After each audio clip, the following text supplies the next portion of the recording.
सबसे पहले तो मैं Subscribe to my channel Bhimrao Ambedkar के बारे में and also थोड़ी press C this bell icon. आप लोगों से पूछना चाहता हूँ, आपको इनके बारे में थोड़ी बहुत जानकारी है? पहचानते हैं ये कौन है? पहचानते हैं, पर इनके बारे में बहुत ही कम जानकारी हम लोगों को है। तो बाबा साहब भीमराव अम्बेडकर के बारे में थोड़ी सी मैं आप लोगों को जानकारी देना चाहूँगा। इस समाज में, जिस समाज में उन्होंने जन्म लिया था, इस समाज को मनुवादी लोग थे या ब्राह्मणवादी लोग थे, उन्होंने एक तमगा पहनाया हुआ था जिससे बोलते थे दलित, नीच, अछूत।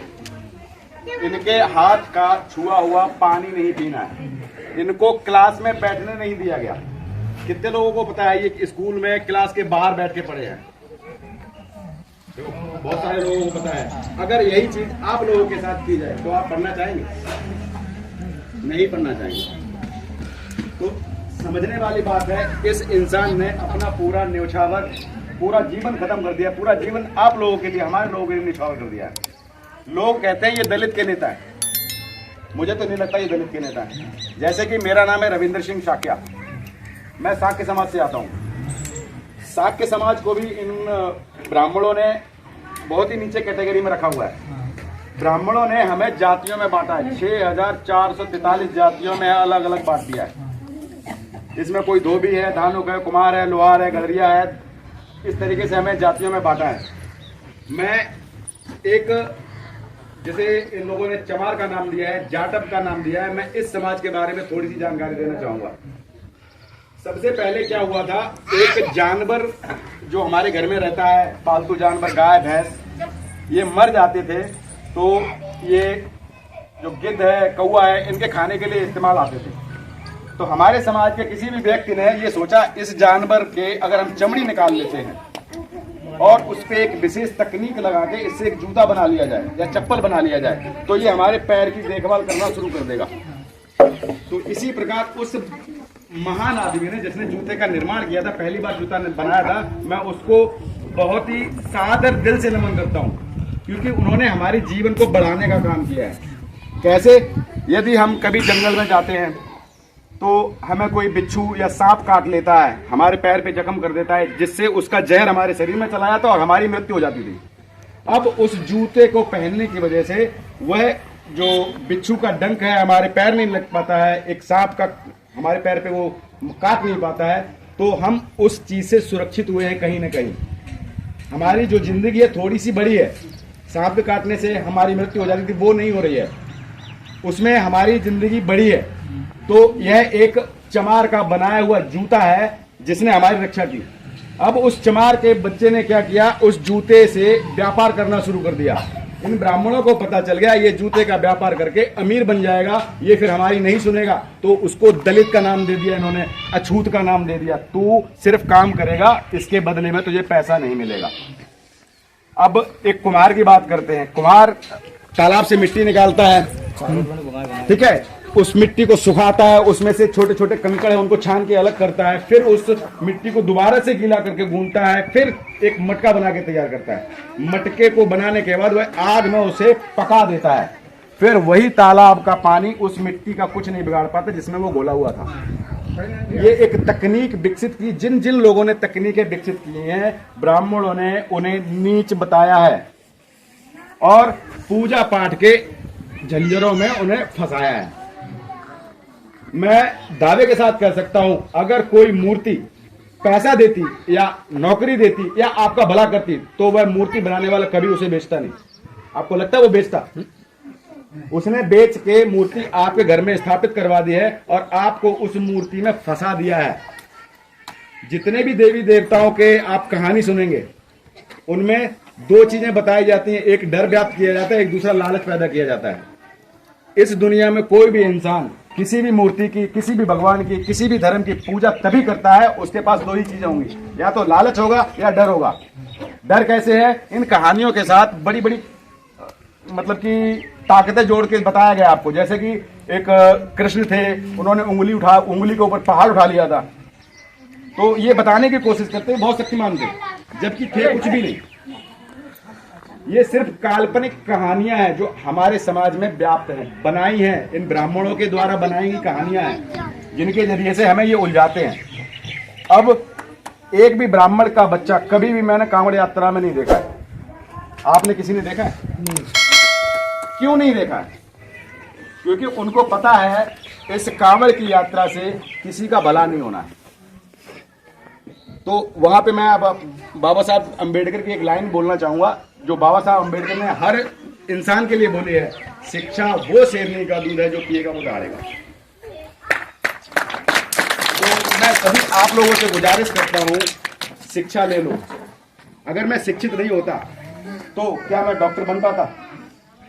मैं शिक्षित नहीं होता या हमारे समाज का कोई बंदा शिक्षित नहीं होता तो वो वकील बन सकता था, इंजीनियर बन सकता था, वैज्ञानिक बन सकता था। आप बताइए हमारे समाज में कितने लोग हैं ऐसे महापुरुष जिनकी गिनती आती हो जो वकील हो, इंजीनियर हो? है कोई? अब पढ़ना शुरू कर दिया, अब हैं, पहले नहीं थे। उन्हें समझ में नहीं आता था, उन्हें पूजा के चक्करों में मतलब ऐसा उलझा दिया था, वो वहां से निकलना ही नहीं चाहते। आज के समाज में पूजा पाठ इतना बुरी तरीके से व्याप्त है, इन ब्राह्मणों के द्वारा हमारे ऊपर थोपा गया है, जबरदस्ती कर हमसे पूजा करवाते हैं। किसी भी दान पेटी में किसी भी ब्राह्मण को आप पैसा डालते हुए नहीं देखेंगे। ब्राह्मण एक ऐसा धर्म है, ऐसी जाति है जिन्होंने हमारे लोगों के ऊपर एक कब्जा कर रखा है। देवी देवताओं के नाम पे, ग्रंथों के नाम पे, किसी भी ग्रंथ को किसी भी देवता ने नहीं लिखा, ये इन्होंने ही लिखा है। रामायण को तो हमारे एक ललित सिंह यादव जी हैं, उन्होंने काल्पनिक ग्रंथ घोषित कर दिया, काल्पनिक पुस्तक है। रामायण के सभी पात्र काल्पनिक है। रामायण में जो भी पात्र पैदा हुए आप देखिए, कोई जमीन से पैदा हो जाता है, कोई हवा से पैदा हो जाता है, कोई खीर खाने से पैदा होता है। कोई खीर खाने से कहीं बच्चा पैदा होता है? जमीन से सीता पैदा हो गई, सीता कभी जमीन से पैदा हो सकती है, कभी बच्चा कभी जमीन से पैदा हो सकता है। हमने पढ़ लिया है इसलिए हमें समझ में आता है। ये ब्राह्मण कहता है कभी भी श्रद्धा के ऊपर सवाल नहीं करने हैं, सवाल करोगे तो उसकी श्रद्धा खत्म हो जाएगी। इसीलिए हमें वो चाहता है कि हम ना पढ़ें। भारत में अधिकांश सरकारी स्कूल खत्म किए जा रहे हैं, आपको पता है? जिस स्कूल में 60 से कम बच्चे होंगे उसे बंद कर दिया जाएगा, उसे प्राइवेट कर दिया जाएगा। अब प्राइवेट करने से सिर्फ हमारे समाज का नुकसान है, क्योंकि हम एक निचले तबके से आते हैं, हमारे पास इतना पैसा नहीं है हम प्राइवेट स्कूलों में अपने बच्चों को पढ़ा सकें। प्राइवेट स्कूल भी इन्हीं लोगों के हैं। अब उसकी फीस रख दी इन्होंने 2000 रुपए। 2000 रुपए वो हमारी जेब से जाके उनकी जेब में जाता है, तो ताकतवर कौन बनेगा? पहले, आज से 30 साल पहले, 40 साल पहले जो लोग सरकारी स्कूलों में पढ़ते थे आज अच्छे अच्छे पदों पे हैं। क्या सरकारी स्कूलों में पढ़ाई नहीं होती थी? बहुत अच्छी पढ़ाइयां होती थी, लेकिन इन्होंने शिक्षा का जो माध्यम है बहुत ही गिरा दिया है और ऐसी व्यवस्था कर दी है 3 ही समाज के लोग पढ़े हैं, जिनको बोलते हैं ठाकुर, ब्राह्मण और बनिया। ब्राह्मण मतलब हमारा जो हिंदू धर्म है कि ये कोई धर्म नहीं है, ये सिर्फ एक गाली है। पारसी शब्द है ये हिंदू। हिंदू पारसियों के द्वारा दी हुई एक गाली है। हिंदू कोई भी धर्म नहीं है। पिछले गांव में मैंने एक दावा किया था, चैलेंज किया था, अगर कोई हिंदू धर्म का संस्थापक बता देता है तो उसे 1 करोड़ रुपए का इनाम दिया जाएगा। आपकी नजर में कोई ब्राह्मण हो उसे आप मेरे से मिलवा देना। यह घोषणा मैं दोबारा से कर रहा हूं, अगर हिंदू धर्म का संस्थापक कोई बता देता है तो मैं उसे 1 करोड़ रुपए का इनाम दूंगा। फिर मैं घोषणा करता हूं इस चीज की, क्योंकि हिंदू धर्म का कोई भी संस्थापक नहीं है, यह एक व्यवस्था है। यह व्यवस्था बनाई है एक इंसान है, इसका नाम था पुष्यमित्र शुंग, उसकी बनाई हुई व्यवस्था है। उसी ने तुलसीदास दुबे नाम के ब्राह्मण को अपने काम पे लगाया और रामचरितमानस की रचना करवाई। बिल्कुल ही काल्पनिक ग्रंथ है, उसमें कोई भी सच्चाई नहीं है। पुष्यमित्र शुंग ने बहुत सारे बौद्ध भिक्षुओं का कत्ल करवाया ताकि ये समाज में आगे ना बढ़ सके। तो ऐसे ही जो आजकल के ब्राह्मण हैं वो हमारे ऊपर बोलते हैं आप वहां चले जाओ, उस देवी के पास चले जाओ, वहां से मन्नत मांग के आओ, आपकी मनोकामना पूरी हो जाएगी। मनोकामनाएं कभी पूरी नहीं होती हैं।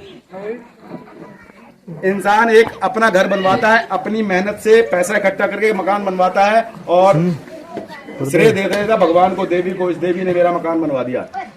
तो मैं पूछना चाहता हूँ, क्या देवी में पैसा लेके आई थी? देवी ने पैसा दिया था उस जो बिल्डिंग मटेरियल का सामान बेचता उसको? पैसा मैंने दिया था, तब मेरा घर बना था। तो मैं वही बार बार एक ही बात कहूंगा, शिक्षित बनो, संगठित रहो और संघर्ष करो। जब तक आप लड़ोगे नहीं, ये दबा के रखेंगे आपको। हमारे बाबा साहब ने संविधान नाम की एक चीज दी है, जिसको लागू किया गया था आज ही के दिन 26 जनवरी 1950 को।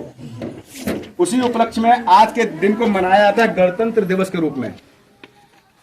प्रत्येक राज्य में, प्रत्येक स्कूल में हमारे बाबा साहब का सम्मान किया जाता है। बस सम्मान करके छोड़ देते हैं, इनको कभी पढ़ाया नहीं जाता स्कूलों में, क्योंकि प्रत्येक विद्यालय को पता है इस इंसान के बारे में अगर पढ़ाया जाना शुरू कर दिया तो गुलामी कौन करेगा। गुलामी हम तभी करेंगे जब शिक्षा से दूर रहेंगे। यदि आप अपने बच्चों से गुलामी करवाने की उम्मीद रखते हो, चौतरा लिपवाने की उम्मीद रखते हो, तो उसको स्कूल कभी मत जाने दो। हद डाली। अगर आप अपने बच्चों को अधिकारी बनाना चाहते हो तो आपको स्कूल में बच्चे को भेजना पड़ेगा। एकमात्र साधन है, नहीं तो आपको भैया गुलाम बनना ही है। Hey there. गुलामी से बचना है तो स्कूल जाना Subscribe to my पड़ेगा। channel. And also शिक्षा press लेनी this पड़ेगी, bell तभी icon. आपका बच्चा आगे बढ़ सकता है, वैज्ञानिक बन सकता है, डॉक्टर बन सकता है, इंजीनियर बन सकता है और आपके घर का भला कर सकता है, आपके समाज का भला कर सकता है, आपके आसपास के चीजों को ठीक करवा सकता है। वो ब्राह्मणवाद में फंसे रहेंगे तो ब्राह्मण तो बस वही कहता है, ओम नमो जो भगवते वासुदेवाय नमः स्वाहा, 51 रुपए रखो। मैं एक बात और बोलना चाहूंगा, ब्राह्मणों को किसने किसने देखा है जो कथा भागवत करवाने जाते हैं? देखा, उनके पास एक थैला रहता है, उस थैले में उसने भगवान जी को रखा हुआ है। यदि उस ब्राह्मण के थैले में भगवान है तो वो आपके दरवाजे पे क्या करने आया? आपका छुआ हुआ एक पानी का लोटन से वो पानी नहीं पी सकता है, लेकिन आपकी पॉकेट में जो नोट रखा हुआ ना, उसके ऊपर कभी स्कैन करके दिखवाइए किसी से, कितने लोगों का थूक लगा हुआ है। 2 बीघा, भंगी का, जाटव का, सबका थूक लग रहा है उस पर, लेकिन पंडित उसको लेने से कभी मना नहीं करता है, क्योंकि उसको पता है इसमें ताकत है। ठीक है, इसीलिए वो आपके घर से निकाल के पैसा इकट्ठा करता है। आप जो कथा भागवत करवाते हैं, उससे जो भी पैसा वो लेता है, उससे अपने बच्चों को अच्छी अच्छी शिक्षा दिलाता है। बड़े बड़े स्कूलों में भेजता तो भैया वही पढ़ेंगे, वो पढ़ेंगे तो बड़ी बड़ी कुर्सियों पे वही बैठेंगे। आप उत्तर प्रदेश के जो बड़े बड़े पदों पे आप देखिए कौन विराजमान है, तो उन्हीं की चलेगी। अपने बच्चों को बिठाओ उस कुर्सी पे, तब आपकी चलेगी। उस कुर्सी में बिठाने के लिए आपको अपने बच्चे को पढ़ाना पड़ेगा। मैं बार बार एक ही चीज पे जोर देता हूँ, शिक्षा वो शेरनी का दूध है, जो पिएगा वो दहाड़ेगा। हाँ जी साहब बताएं। नहीं चले, चले क्यों, तुम्हारी क्यों नहीं चल सकती है? क्या? चलो चलो मैं बता रहा हूँ, सुनिए।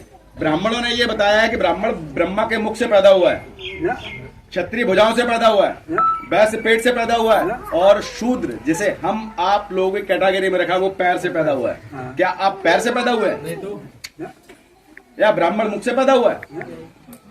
बच्चा मुख से पैदा होना संभव है? कैसे हुई है? तो इस धर्म के जंजाल को तोड़ना पड़ेगा, छोड़ना पड़ेगा। प्रत्येक समाज में कोई न कोई महापुरुष पैदा हुआ है। हमारे समाज में बाबा भीमराव अम्बेडकर पैदा हुए हैं, इस दुनिया का सबसे शिक्षित आदमी। भीमराव अम्बेडकर से ज्यादा किसी ने पढ़ाई नहीं की, किसी को पता है? 32 डिग्रियों के मालिक है, 32 डिग्रियां की हैं, 9 भाषाओं का ज्ञाता है ये बंदा। थोड़ी सी बात मान लो, थोड़ी सी किताबें पढ़ लो, बहुत कुछ बदल जाएगा। समाज को बदलना है तो इस बंदे को जानना पड़ेगा। इन्हीं बातों के साथ मैं अपनी वाणी को विराम देता हूं। जय भीम। जय भीम।